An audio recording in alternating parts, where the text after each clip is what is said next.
नमस्कार दोस्तों, स्वागत है आपके अपने चैनल इलेक्ट्रॉनिक वर्क में। आज हम बात करेंगे समर्शियल मोटर के बारे में। समर्शियल मोटर का उपयोग खेतों, घरों व कारण कुछ मोटरों और पंप विद्युत में संपर्क या सुरक्षा के लिए उपयोग की जाती है। खराब होने पर स्पार्किंग जो आप मेरे हाथों में देख रहे हैं, इसको हम कार्बन प्लेट कहते हैं। कार्बन प्लेट जो कि आपको इलेक्ट्रॉनिक वर्कशॉप में 250 रुपये में मिल जाती है। और यह कार्बन प्लेट के निचला हिस्सा होता है और यह भी आपको 250 रुपये तक में आपको मिल जाएगा। इलेक्ट्रॉनिक वर्कशॉप की दुकान में आपको यह आसानी से मिल जाएगा।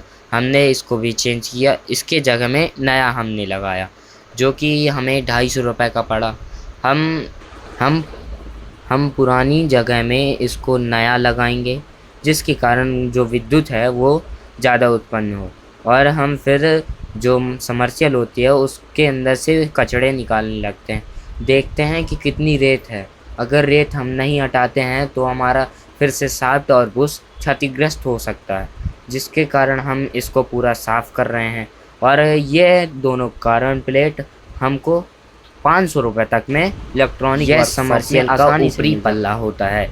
और इसके अंदर भी हम सॉफ्ट रबड़ की स्लिप डालते हैं। फिर इसके बाद हम दोबारा से समर्शियल को झाड़ने लगते हैं, कचड़ा निकालने लगते हैं, जिसके कारण हम फिर देखते हैं इतनी रेत निकली। फिर इसके बाद हम पानी से धुलते हैं कि कहीं छोटे छोटे कण तो नहीं बच गए।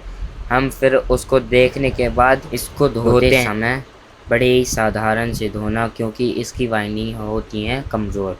थोड़ी सी भी अगर क्षतिग्रस्त हुई तो वो पूरी मोटर को जला सकती हैं और फिर से हमें रिवाइंडिंग करनी पड़ेगी।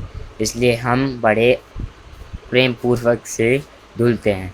और इसको धुलने के बाद और फिर हम देखते हैं कि इसका जो कनेक्शन है वह हम कनेक्शन को खोलने लगते हैं और देखते हैं कि यह जो मोटर चालू होकर गर्म हो गई है, इसके कारण जो इसकी वायरिंग है वो चिपक चुकी हैं। इसलिए हम पहले खोल कर देखते हैं कनेक्शन कहाँ तक है।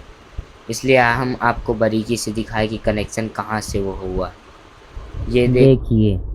और फिर हम कार्बन प्लेट को रोटर में फिट करने लगते हैं। फिट करते समय हमें ध्यान रखना चाहिए कि वो सही से बैठे और चाबी उसके फिट में आ जाए। फिर हम देखते हैं, फिर उसको निकालते हैं।